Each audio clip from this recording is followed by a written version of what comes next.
सकलार्हत प्रतिष्ठानमधिष्ठानं शिवश्रियः भूर्भुवः स्वस्त्र ईशानमार्हन्त्यं प्रणिदध्महे नामाकृति द्रव्यभावे पुनतस्त्रिजगज्जनम् क्षेत्रे काले च सर्वस्मि नर्हतः समुपास्महे आदिमं पृथ्वीनाथ मादिमं निष्परिग्रहम् आदिमं तीर्थनाथं च ऋषभस्वामिनं स्तुमः अर्हन्तमजितं विश्व कमलाकरभास्करम् अम्लान केवलादर्श संक्रांत जगतं स्तुवेः विश्वभव्यजनाराम कुल्यातुल्या जयन्ति तः दिशनासमये वाचः श्रीसम्भव जगत्पतेः अनेकान्तमताम्बोधि समुल्लासन चन्द्रमः दध्यादमन्दमानन्दं भगवानभिनन्दनः दुत्स्क्रीरिटशाणाग्रो तेजिताङ्घ्रिनखावलिः भगवान् सुमति स्वामी तनोत्वभिमतानि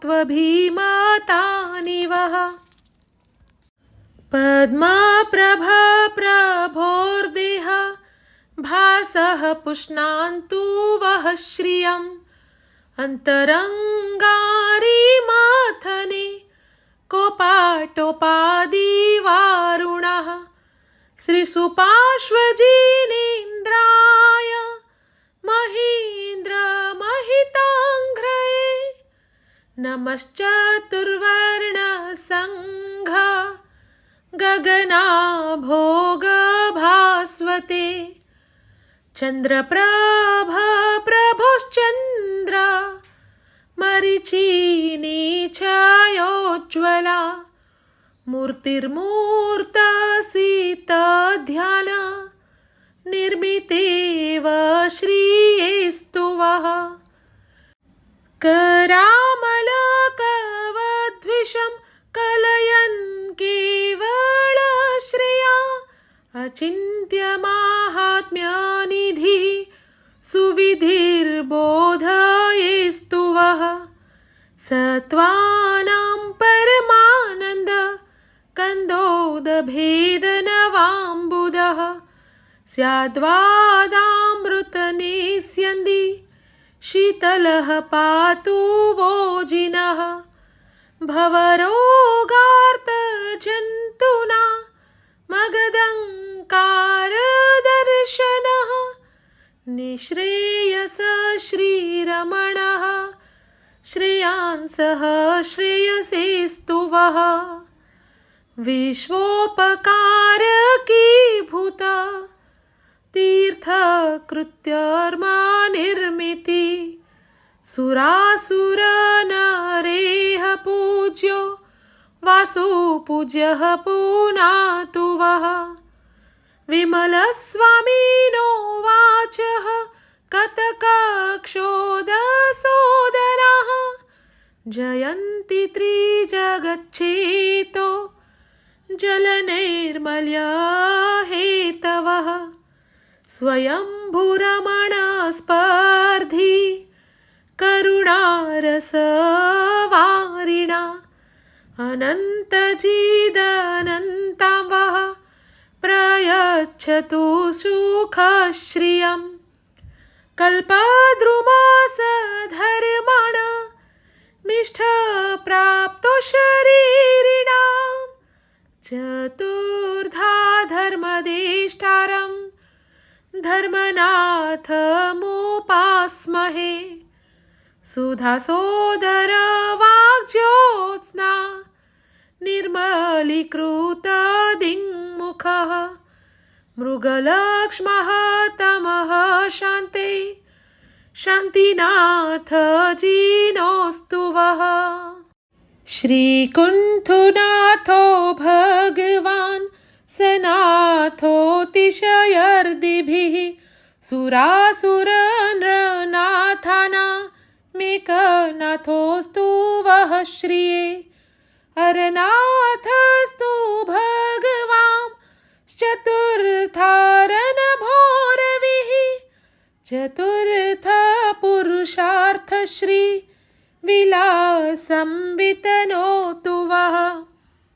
सुरासुरनराधीश मयूरनववारिदं कर्मदृन्मूलनेहस्ति मल्लं मल्लिमभीष्टुमः जगन्महामोहनिद्रा प्रत्यूषसमयोपमं मुनिसुव्रतनाथस्य दिशनावचनं स्तुमः। लुठन्तो नमतां मूर्ध्नि निर्मलीकारकारणं वारिप्लवायैव नमेह पान्तु पादनखांशवः। यदुवंशसमुद्रेन्दुः कर्माकक्षहुताशनः हरिष्ठनेमिर्भगवान् भूयाद्वरिष्ठनाशनः। कमठे धरणेन्द्रे च स्वोचितं कर्म कुर्वति प्रभुस्तुल्यमनोवृत्तिः पार्श्वनाथः श्रियेस्तु वः।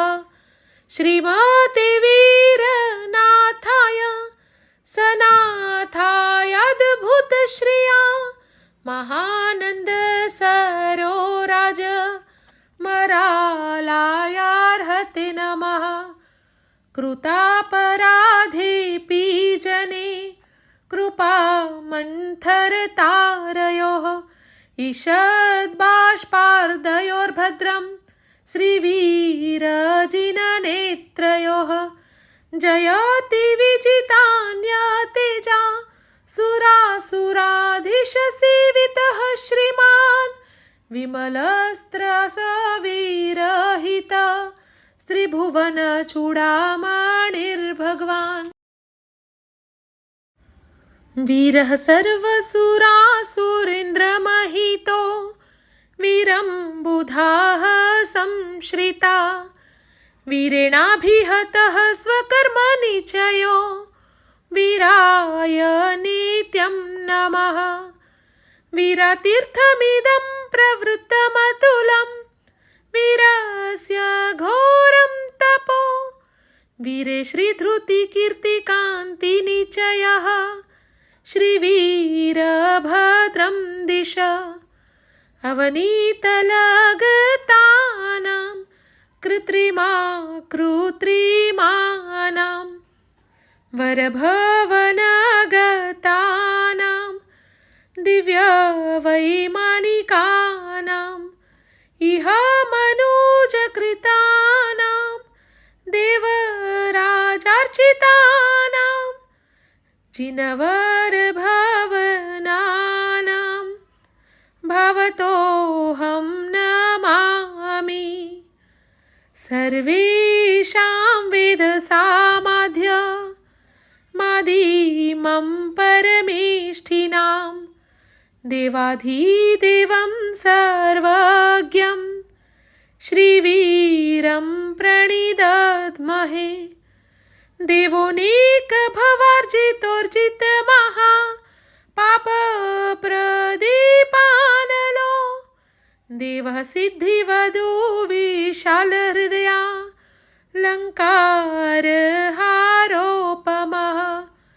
देवोष्टादशदोषसिन्धुरघटा निर्भेदपञ्चाननो भव्यानां विदधातु वाञ्छितफलं श्रीवीतरागोजिनः। ख्यातोष्ठापदपर्वतो गजपदः सम्मेतशैलाभिदः श्रीमान् रेवतकः प्रसिद्ध महिमा शत्रुञ्जयो मण्डप वैभर्कनकाचलोर्बोधगिरिः श्रीचित्रकूटादयो तत्र श्रीऋषभादयो जिनवराः कुर्वन्तु वो मङ्गलम् कुर्वन्तु वो मङ्गलम्।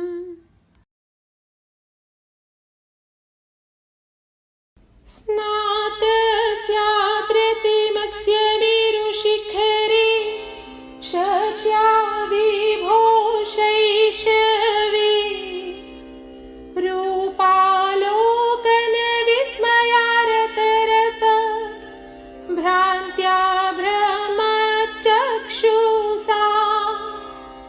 उन्मृष्टं नयनप्रभाधवलितं क्षीरोदकाशङ्कया वक्त्रं यस्य पुनः पुनः सजयति श्रीवर्धमानो जिनः हंसां साहत पद्मरेणुकपिश क्षीरार्णवाम्भोभृतैः कुम्भैरप्सरसां पयोधरभर प्रस्पर्धिभिः काञ्चनैः येषां मन्दररत्नशैलशिखरे जन्माभिषेकः कृतः सर्वैः सर्वसुरासुरेश्वरगणैस्तेषां नतोऽहं क्रमान् अर्हद्वक्त्रप्रसूतं गणाधर रचितं द्वादशाङ्गं विशालम् चित्रं बहुवर्तयुक्तं मुनिगण ऋषभैर्धारितं बुद्धिमद्भिः मोक्षाग्रद्वारभूतं व्रतचरणफलं नेयभावप्रदीपं भक्त्या नित्यं प्रपद्ये श्रुतमहमखिलं सर्वलोकैकसारम् निष्पङ्कव्योमनीलद्युतिमल सदृशं बालचन्द्राभदंष्ट्रम् मत्तं घण्टारवीणप्रसुतमद जलं पूरयन्तं समन्तात् आरूढो दिव्यनागं विचरति गगने कामदः कामरूपी यक्षः सर्वानुभूतिर्दिशतु मम सदा सर्वकार्येषु सिद्धिम्। जीय सावभयम् सन्तिं च पसन्ता सव्वगयपावम् जय गुरु सन्ति गुणकरे दोवे जिणवरे पणिवयामि गाहा ववगय मङ्गुलभावे तेहं विउलतव निर्मल सहावे निरुवममहपभावे थोसामि सुदिष्ठ सद्भावे गाहा सर्वदुःखपसन्तिणम् सर्वपावपसन्तिणम् सयाजियसन्तिणम् नमो अजियसन्तिणम् सीलोगो अजियजिणसुहपवतणम् तव पुरिसुत्तमनाम कीर्तनम् तहया धीमहि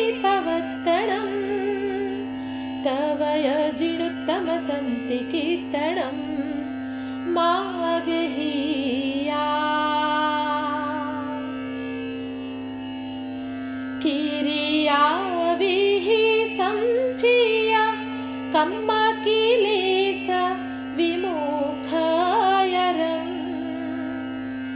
अजियं निचियं च गुणेहिं महामुनि सिद्धिगयम् अजिय सयसन्ति महामुनिनो विह सन्तिकरम् सययं मम निभूय कारणयं च नमं सणयम् आलिङ्गणयम् पुरिसाजै दुःख वारणं जय विमगः सुखकारणम् अजियं सन्तिं च भावो अभयकरे शरणं पवच्चाः मागहिया अरैरैति मिरवीरहिय मुवरय जरमरणं सुरासुरगरुलभूय गवै पयय पणिवय्यम् अजियमहमवियसूनयनय नियुणामभयकरम् शरणमुवसरिय भुवि दिविजमहीयं सययमुवणा मे सङ्गययम् तञ्च जिणुत्तममुत्तमनीतमसातधरम् अजवमतवखन्ति विमुक्तिसमाहिनीं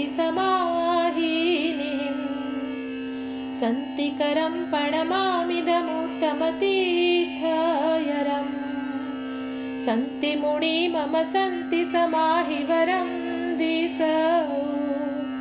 सोवाणयम् सावत्थि पुव्वपत्थि वञ्च वरहत्ति मत्थय पसत्थ वित्थिन्न सन्धियं धीर सरिच्च वच्चं मयगललिलायमाण वरगन्धहत्ति पत्थाणपत्थियं सन्थवारिहं हत्ति हत्त बाहुगन्त कणगरुवग निरुवहय पिञ्जरं पवरलखणो वचिय सोमचारुरूवं सुयिसुहमणाभिराम परमरमणिज्ज वरदेव दुन्दुहिं निनाय महुरयर सुहगिरं वेढो अजियं जियारिगणं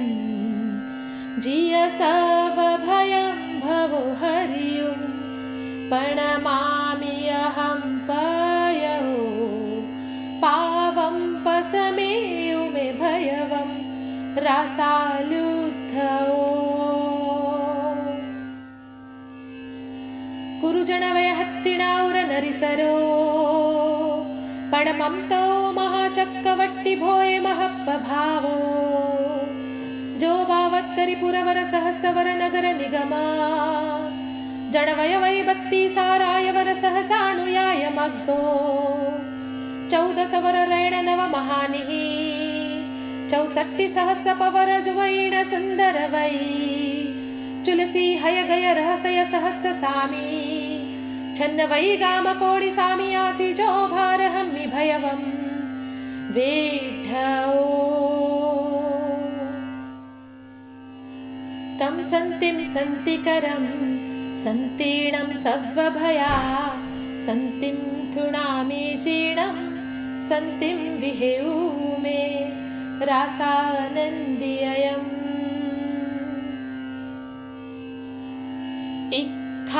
इक्खागविदेह नरीसर नरवसहा मुनिवसहा नवसारय ससि सकलाणन विगयतमा विहुअरया अजियुक्तमते अगुणेहिं महामुनि अमियबला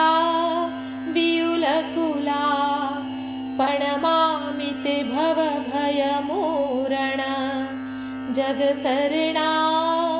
मम शरणं चित्तलेहा। देवदानविन्दचन्दसूरवन्दहट्टतुट्टजिट्ठ परमा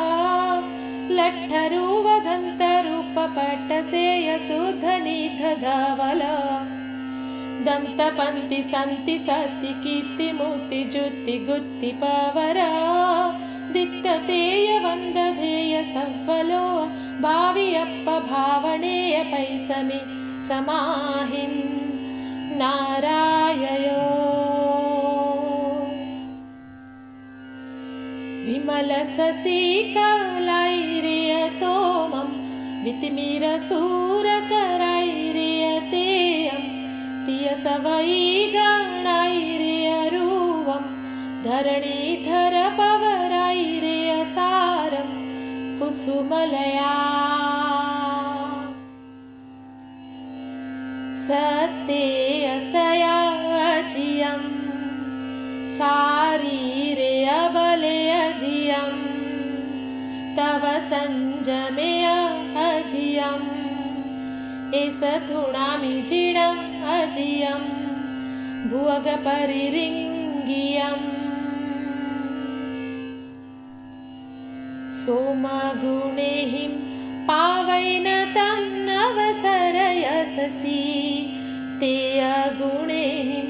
पावैन तं नवसरयरवि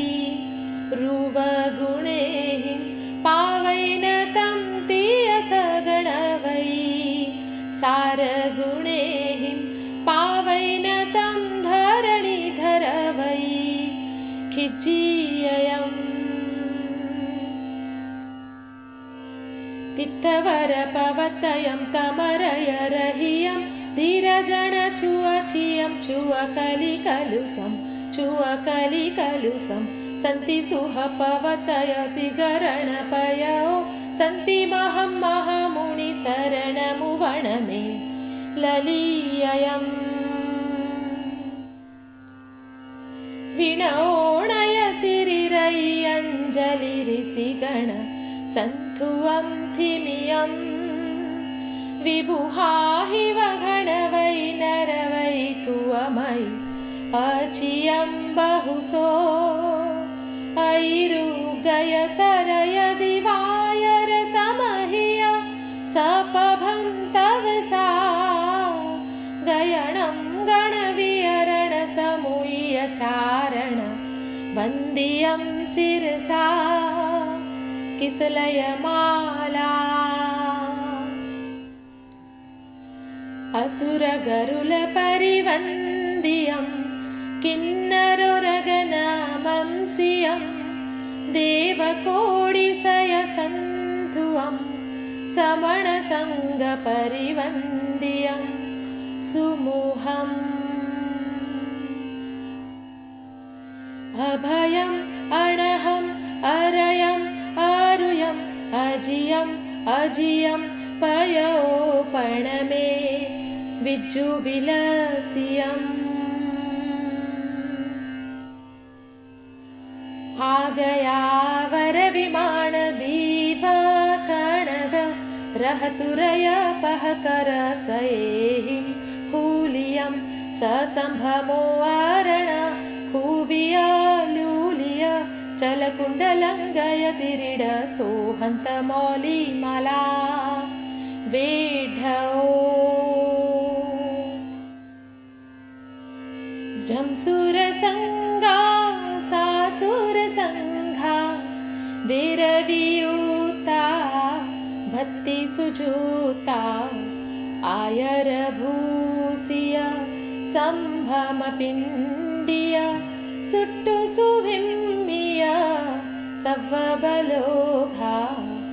उत्तमकञ्चन रयणपरूविय भासुरभूषण भासुर्यङ्गा गायसमोणय भक्तिवसागय पञ्जलिपेशिय शीसपणामा रयणमाला। वन्दियूणथो ऊणतो जिणं तिगुणमेव य पुणोपयाहिणं पणमियूणया जिणं सुरासुरा पमुय्यास भवणायं तोगया खित्तयम् तं महामुनिमहं पिपञ्जलि रागदोषभयमोहवर्जियं देवदानवनरिन्दवन्द्यं सन्तिमुत्तमं महातवं न मे खित्तयम्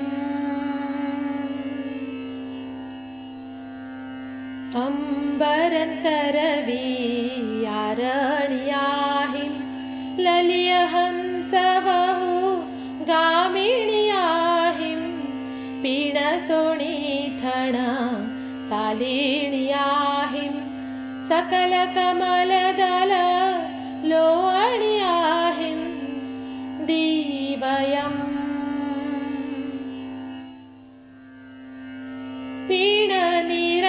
पीणनिरन्तरथणभर विणमीय गायलयाहिं मणिकञ्चन पसिढीलमेहल सोणिह सोणितडाहिं वरखिङ्खिणिनेउरसतिलय वलय विभूषणीयाहिं रैकरचौरमणोहर सुन्दर दंसणीयाहिं चित्तखरा देवसुन्दरीहिं पायवन्द्याहिं वन्द्याय जस्सते सुविकमाकमा अपनो निडालयेहिं मण्डनोडणप्प गारयेहिं केहिं केहिं वि अवङ्गतिलया पत्तलेहनामयेहिं चिल्लयेहिं सङ्गयङ्गयाहिं भक्तिसन्निविट्ठ वन्दनागयाहिं कुन्तिते वन्द्या पुणो पुणो नाराययो तमहं जिणचन्दम् अजियं जियमोहं धूया सव्वकिलेशं पययो पणमामि नन्दीयम् त्ववन्द्यस्सा ऋषिगणदेवगणेहिं तो देववहुहिं पयो पणमियसा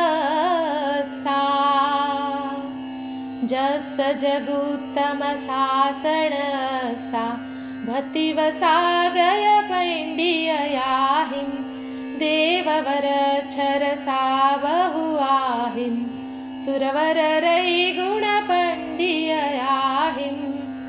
भासुरयम्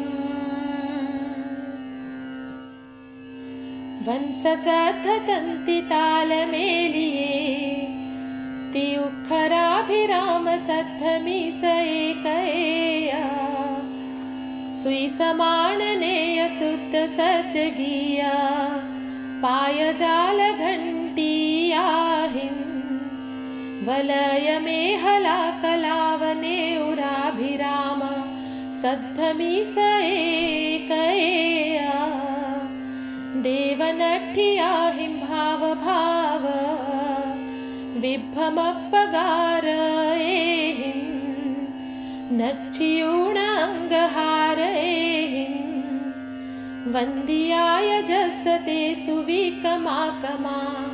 तयन्ति लोय सव्व सत्त सन्तिकारयं पसन्त सव्व पावदोसमे सहं नमामि सन्तिमुत्तमं जिणं नाराययो छत छमर पडग झुव जव मंडिया जयवर मगर तुरय सिरिवच्छ शूलं छ क्षणा दिवसमुत मंदर दिसा गय सोहिया सत्यवसह सिंह रह चकवरं किया ललिययम् सहावलठा समापयिठा अदोसदूठा गुणे हिंजिठा पसाय सिठा तविडा पुठा सिरिहिं इठा ऋषिहिं जिठा वाणवासिया तीतवेण धुव सव्व पावया सव्वलो अहियमूल पावया सन्थु आजीय सन्ति पायया हुन्तु मे शिव सुहाणदायया अपरान्तिका एवं तव बलवियुलम् थुवम्मये अजिय जिण सन्ति जिण जुवलम् ववगय कम्मरयमलं गयिं गयं सासयं वियुलं गाः तं बहुगुणपसायं मुखसुहेण परमेण विसायं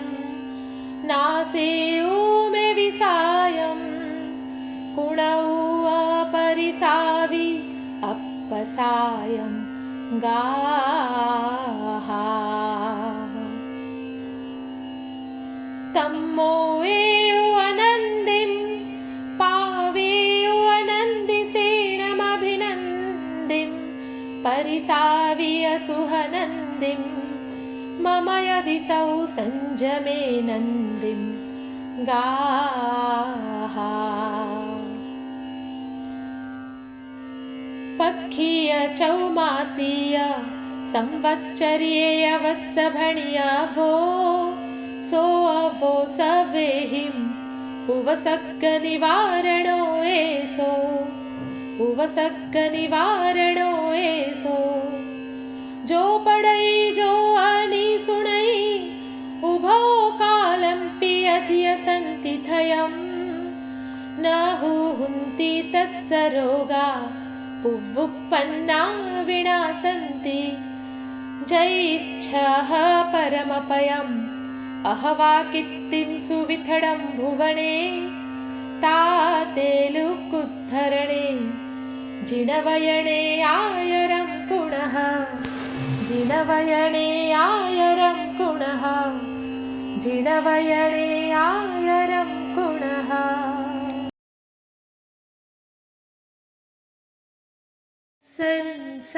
संसारदावा नलिदाहनीरं सम्मोहधूळि हरिणे समीरं मायारसादा रणसारसीरं नमामि वीरं गिरिसारधीरं भावावनामसुर दानवमानवेन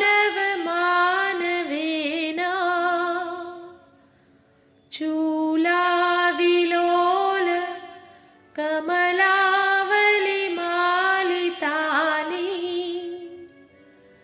सम्पूरिता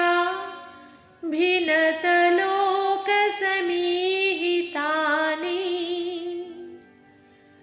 कामं नमामि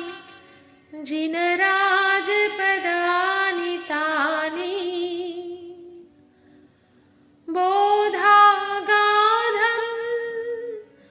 सुपदपदवी नीरपूराभिरामं जीवाहिंसा